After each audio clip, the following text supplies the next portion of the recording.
Thank you. I left my husband because I found it much easier to be happy and in the vortex without him. And now let's contemplate this for just a moment. Because what you're trying to tell us, and we're not trying to get you to get back together with him, we just want to clear a few things up. Okay. So what you're trying to tell us is, I was in the vortex, and he wouldn't come in and play with me, so I left him. Exactly. But that can't be. What really happened was, I wanted to be in the vortex, but I kept focusing on him as he was, so I kept popping out of the vortex. And I got so sick and tired of being out of the vortex that I left him. Yes. And he was exhausting. But it's always exhausting out of the vortex. But what we want to say to you, and we want to say to all of you, because we spent quite a bit of time earlier saying this and you didn't hear it, so we're going to give it to you really, really specifically. It's not your husband's or anybody's job to behave in a way that keeps you easily in the vortex. It's your job to keep yourself in the vortex. So when you say, I left my husband because it was hard to stay in the vortex, we say, then there's no place for you to go. Because everywhere you go, there's going to be something that when you focus upon, it's going to take you out of the vortex. Being in the vortex is an inside job, self-discipline thing. And we don't disagree that it's hard to be in the vortex if you're with someone who's ornery or with someone who is determined to not feel good. We get that. We're just saying, don't give your power over to somebody. When you say, I couldn't be happy because of you, we want to say, then there's no hope for you because you don't have the ability to focus beyond what you're observing. And you gotta have the ability to focus beyond what you're observing, or nothing can get better. Everything would have to stay the same if you could only focus upon what you're observing, you see. Now, we're being irrationally hard on you because the whole world acts just like that, and it's not working out for any of you. But almost everybody is saying, be different and I'll feel better, be different and I'll feel better, be different and I'll feel better. And we say, you just got to decide that you're going to feel better before anyone will be different. Well, I get that. I mean, I stuck around for years, and I felt like I really... But, you know, like, if there's something exploding next to you, isn't it rational to go the other way so that you don't get shrapnel kind of in you?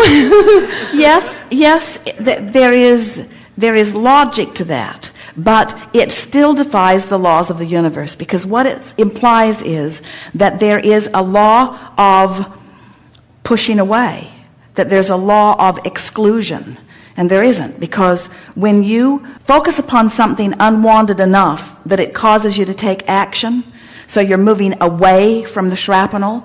What happens is it follows you everywhere you go. Different faces, different places, but if it's active in your vibration, you can't get away from it. You can get away from what you don't want by going toward what you do want. I feel like I'm doing that. I feel like I am going towards... We're just trying to rework your conversation about it, because the conversation and the way you present it to us does not work. Okay. So are you then saying to us that in that tumultuous relationship of knowing what you don't want, you really now know what you do want? Exactly. The contrast was so extreme. So did you see what just happened here? We said, so in the contrast of knowing what you don't want, you know what you do want. And you said, yes. The contrast was so extreme. We opened the door to go in the vortex, but you didn't go. We're just saying. Yeah. In other words, there's this need to face reality and to explain what happened. And in a sense, you see, here's what we want to say to you. This is so good. This is so good. They are wrapping up the final phases of the relationship book, and here we are. So, in knowing what you don't want, you know more clearly what you do want. But there is a very powerful tendency, not just you, but almost everyone, of spending a lot of time explaining what you do want on the basis of what you don't want, or explaining your justification for getting to go to a different place by explaining how bad it was. But it keeps that active and doesn't let you go. Right. In other words, you got to let all that go. You got to stop talking about it. You got to stop thinking about it. You got to stop justifying it. In other words, we get it and we agree with you. You had that relationship, and oh boy, what did it ever do for your vibrational escrow? It's enormous. But now you want to turn your undivided attention to what's over there and never look back, or you will turn into salt. Well, that relates to my question as I'm trying to really focus on the great things about that relationship and the positive things. But why torture yourself? Why activate a crappy relationship and try to use pieces of it as your basis of your magnificent new relationship? Well, that's like digging a big deep hole and climbing in it and saying, okay, now I'm ready to climb out. I'm not using it as a basis for my new one. I mean, well, my question is, my husband... You're going to go there, aren't you? Think it through. I want to explain my leaving in a way that he understands. You can't. You can't. There's no way that you can explain it, because he will translate it. Anything that you say, he will translate it into these words: I'm good, you're bad. So the best thing that you can say is we're different, but blah, blah, blah, everyone says that.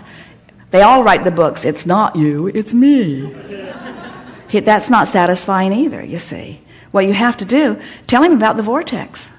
Say, I want to feel high on life, and I want to feel good about things. And you want to tell him based on the laws of the universe, and tell him the reality as it exists. If you want to really explain to him why you had to leave, you want us to give you the exact words? Please. I get my pen.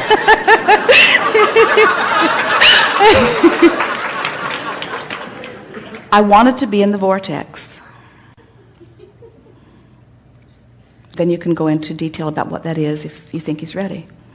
And I didn't have the self-discipline to go there while I was living with you.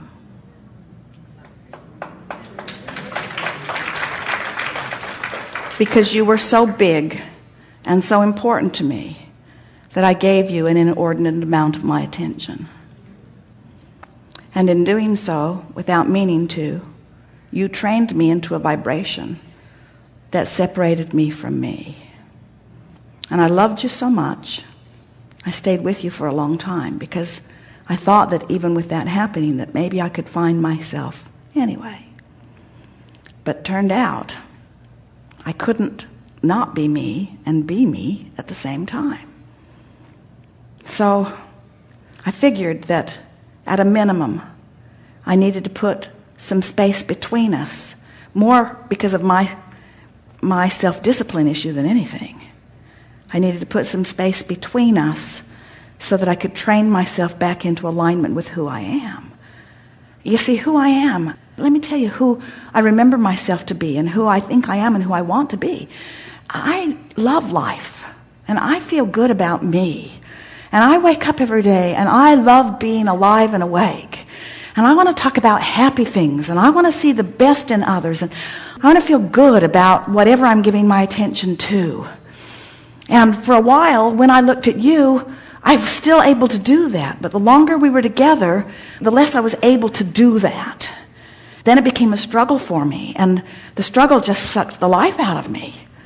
And so finally, it came down to something, and honey, this is going to sound dramatic to you, but it was like choosing life or you. And I'm sorry, sort of. But I want to be alive. I want to feel fabulous. And so here's my plan. I'm going to get over there, and I'm going to get feeling like that again, and maybe we'll take another run at it. And I'm going to do everything in my power to envision you over here, in here with me, because there are so many things. Look at these. I've written pages and pages and pages and pages of the things I love most about you. But I can't be responsible for the way you feel, and you tried to make me that every damn day of our life. You tried to make me responsible for how you feel, and that's your job. So there you have it. I'm in the vortex, and I'm happy, and I wish you'd come over, but whether you do or not, I'm happy. And those vows, until death do us part, no matter how crappy we are to each other, I didn't really mean them. I didn't mean them. I should have said, it is my promise to you to be as happy as I can be no matter what, and I will never hold you responsible for the way I feel, nor will I allow you to hold me responsible for the way you feel. Good time for a segment of refreshment.